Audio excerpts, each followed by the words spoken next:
최악으로 밑바닥입니다. 요즘은 처참합니다.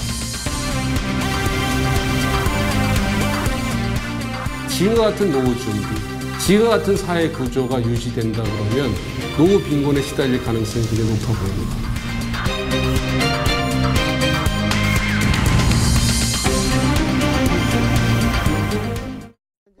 희망하는 노후 생활비 수준을 그냥 은퇴 후에 계속 쌓아나간다면 70세가 되면 이제 돈이 떨어진다.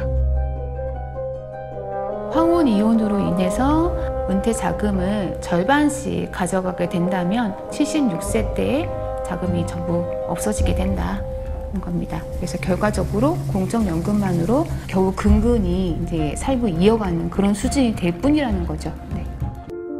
지금 같은 사회 시스템이 유지된다 그러면 상당수 50대들은 은퇴 이후에 상당히 어려운 상황에 직면할 가능성이 높습니다.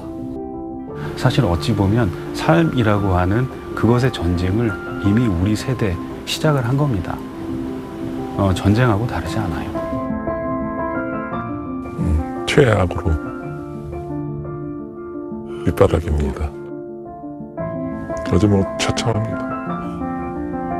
제가 지금 이런 상황이 올 거라고 생각을 못 해봤는데 막상 닥치니까 정말 처참하다는 말 외에는. 그렇다면 50대들의 노후 준비 실태는 어떨까? 민간 연구소 조사 결과 그들의 노후 준비는 크게 미흡한 것으로 나타났습니다. 50대면은 사실 은퇴가 얼마 안 남은 시점인데도 불구하고 노후 준비를 하고 있다고 하시는 분들이 50%가 조금 못 미치는 상황이죠. 그러니까 전체적으로 따져보면 90% 정도가 다 계층 하락을 지금 예상하고 있어요. 중산층은 85%, 상위층은 90% 정도가 계층 하락을 예상하고 있어요. 중산층 같은 경우에는 현재 준비하는 수준이면 70세가 되면 준비한 자산을 다 써버리고 돈이 떨어진다는 얘기인 거죠. 노후 준비 자산이. 우리나라 가구 경제의 상당 부분의 자산이 부동산에 몰려 있어요. 부동산은 자산은 되지만 현금 흐름이 안 되잖아요. 그러다 보니까 내가 사실은 아파트를 가지고 있어서 재산은 적지는 않은데 쓸 돈이 없어진 거죠, 한마디로. 50대들이 은퇴 이후 빈곤에 빠질 수 있는 위험 요소에는 어떤 것들이 있을까? 예를 들어 은퇴 이후에 맞닥뜨릴 수 있는 5대 리스크는 은퇴 창업이 있고요. 그리고 이제 금융 사기, 그리고 이제 황혼 이혼, 또 그리고 의료비 부담이 증가되는 리스크, 또 그리고 성인 미혼자녀와 동거하게 되는 성인 자녀 리스크가 있습니다. 은퇴 이후에 이제 90세를 정상으로 봤을 때 노후자금 소진 예상 시점도 각각 다르게 나타났습니다. 금융 사기를 당한 경우에는 81세, 황혼 이혼은 76세, 그리고 창업 실패 시 79세로 10년 가까이 앞당겨지는 것으로 조사됐습니다. 실패한 이후에 재창업 하시는 분들도 있거든요. 이런 이제 재창업 하시다가 실패를 잇따라 겪고 이게 계기가 돼서 이제 가족의 불화까지 겹쳐가지고 뭐 이혼에 이른다거나 뭐 자식과의 연락이 닿지 않게 된다거나 이렇게 되는 경우가 있거든요. 그런 경우는 재정적으로 큰 어려움에 빠지는 거는 물론이고요. 이런 실망을 겪고 난 이후에 스스로 자기 가족과의 연락을 끊어버리고 그렇게 살게 되시는 분들도 있죠. 그렇다면 국가의 공적 연금 제도는 50대들의 노후 빈곤 문제를 예방할 수 없을까? 평균적으로 봤을 때 50대 연령층들의 노후 준비가 좀 충분하지 못한 측면이 있습니다.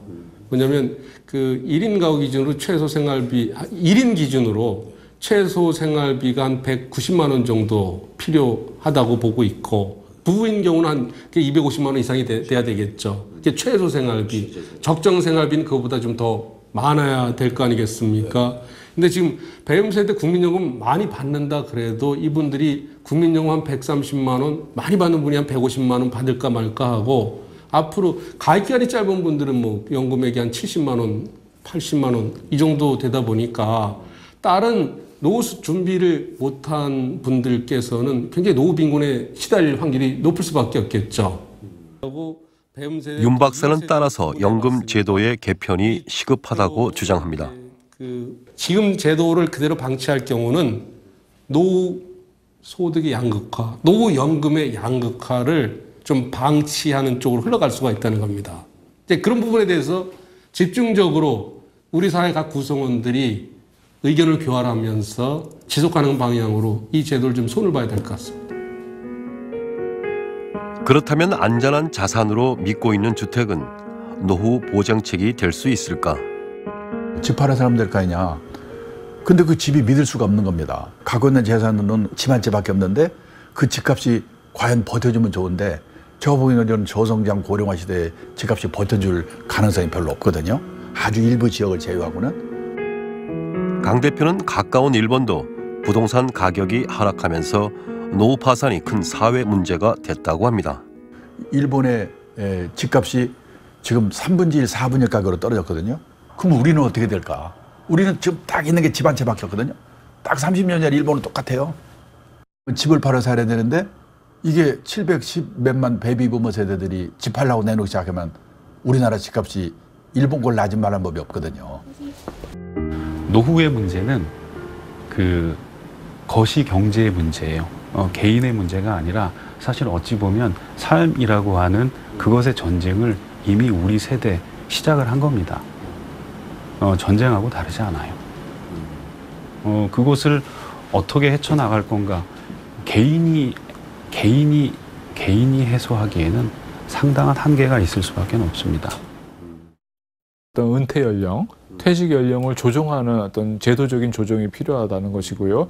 또 연금 수급을 통해서 노후를 보장해주는 제도적인 조정이 또 필요한 것이죠. 그래서 사실은 해결할 수 없는 문제는 아니라고 볼 수 있습니다. 단지 사회적으로 합의를 하고 그를 위한 제도적인 어떤 기반을 정비하고 이러기 위한 노력들이 지금부터 시작되고 해야지 파국을 맞지 않고 보다 원만하게 이행할 수 있는 그런 상황이라고 볼 수 있겠죠.